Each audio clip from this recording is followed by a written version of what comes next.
से पूर्व से परिचित था और उनका प्रेम प्रसंग था, आता जाता रहता था उससे। लेकिन अब बच्ची उसको पसंद नहीं करती थी और इसकी जो दूसरी कराई थी उसके सही जो जो दोस्त है रोशन द्वारा करवाई गई। रोशन और बच्ची एक ही स्कूल में पढ़ती थी। जब बच्ची इसको लायक नहीं कर रही थी तो इसको इस चीज़ को गुस्सा आया और कि भाई अब मुझे ये पसंद नहीं करती है तो मैं अब इसको जीने नहीं दूंगा। इसी चीज़ भावना का बदला लेने के लिए ये बच्ची के घर पर गया, क्योंकि ये पहले से आता जाता रहता था तो बच्ची द्वारा बहुत ज़्यादा इसका विरोध नहीं किया गया। और उसने ये पहले से प्लान करके इसको कि मुझे बच्ची को मारना है, केरोसिन की बोतल लेके गया था और उसको अपना उसने अंदर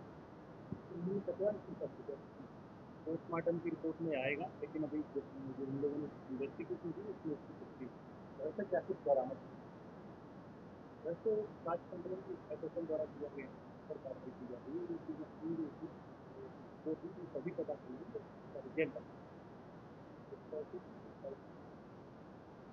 बच्ची तो पढ़ती है, नहीं लड़के को लड़की का बैकग्राउंड बता पुराना आपराधिक इतिहास नहीं कर रहे हैं आप? पुराना आपराधिक इतिहास नहीं कर रहे हैं? नहीं। बैकग्राउंड क्या है?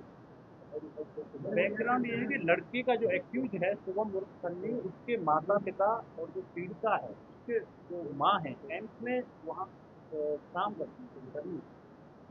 हाँ, लड़का के लड़के का के माता पिता पिता बाल काटने में काम करते और उसकी लड़की की माँ, बच्ची की माँ एम्स में वहाँ पर स्टाफ में वो काम करती हैं। चिंता बच्चियों का जो मोबाइल था ये इनके पिता के मोबाइल का इस्तेमाल करते थे।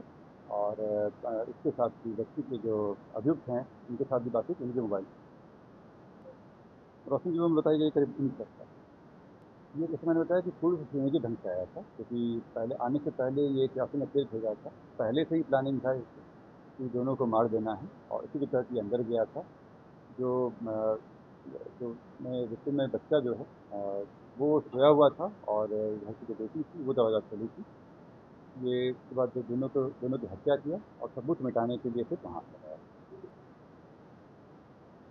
फिर हम एम्स में काम करते हैं। पूर्व में बताया आप लोगों को कि इन लोगों की जानकारी थी कि इन लोगों के बीच में आपसी बातचीत थी। यही मैं आप लोगों से भी कहना चाह रहा हूँ कि इतनी बड़ी घटना हुई, आसपास घर भी थे, आग भी लगे, तो धुआं भी निकला था। और मैंने उसमें भी अपील किया था आप लोगों के द्वारा कि वहाँ पे गांव में काफ़ी लोगों की जानकारी होगी क्या है, और इसी के तहत कुछ लोग जो सामने आए उनसे ये लोग जानकारी मिली।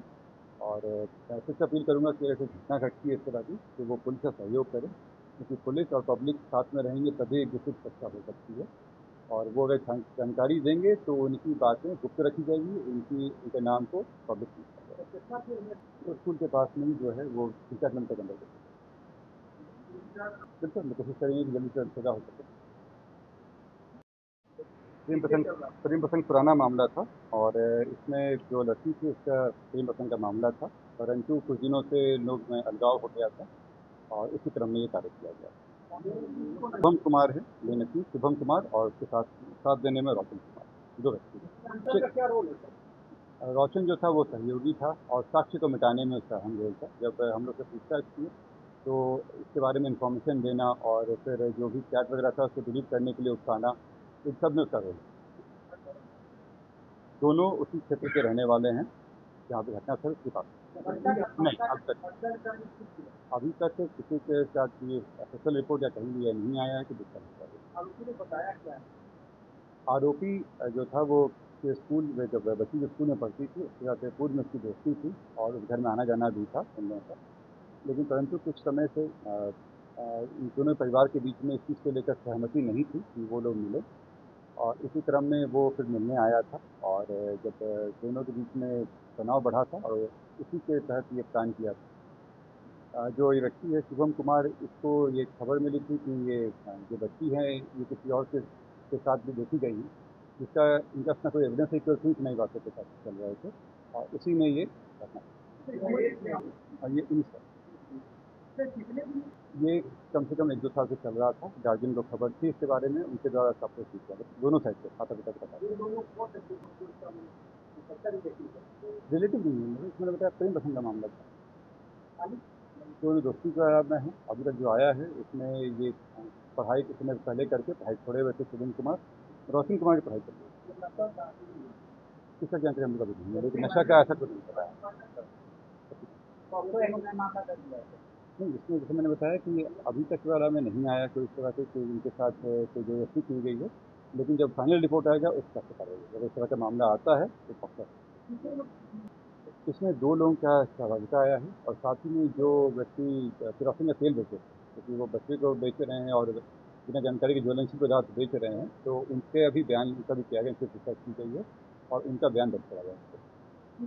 लड़की 12:30 के आसपास आई थी और ये घटना उसके बाद का जो पूरा प्लानिंग जो किया गया था, वो पूरे पहले से ही रचा हुआ था और उसी की तरह से बता।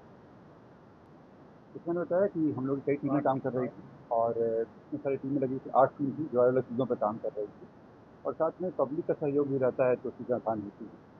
जिनको लीड मिला उसी के साथ कार्रवाई की।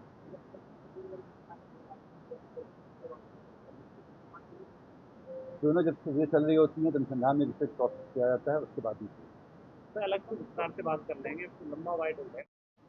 इस घटना में रोड जाम किया गया था और रोड जाम करने के कारण आवागमन बाधित हुई थी और पुलिस को इसमें भोजन में भी समस्या उत्पन्न हुई थी। इसी के लिए इसमें एक कांड दर्ज कराया गया है, जिसमें स्थानीय विधायक, 10 नॉन व्यक्ति और अन्य अज्ञात व्यक्तियों के ऊपर कांड दर्ज किया गया है, रोड जाम करने का और पुलिस से अप्रोच करने का।